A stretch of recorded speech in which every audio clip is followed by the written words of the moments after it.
বিয়ের আগে আমি মেসে থাকতাম। ওখানে নিজের পড়াশুনো এবং পড়ানোর পাশাপাশি অনেকের সঙ্গে হই হুল্লোড় করে সময় কাটতো।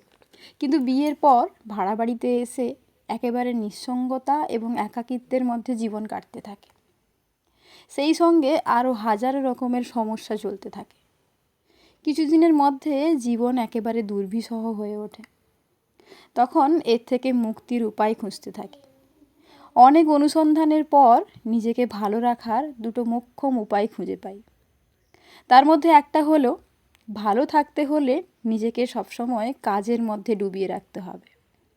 আর অন্যটা হলো, নিজেকে ভালো রাখার দায়িত্ব নিজেকেই নিতে হবে, অন্য কারো কাছে প্রত্যাশা রাখা যাবে না।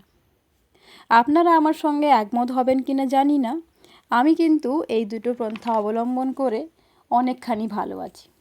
আচ্ছা, আপনি নিজেকে ভালো রাখার জন্য কি কি করেন তা আমাকে কমেন্টে জানাতে ভুলবেন না কিন্তু।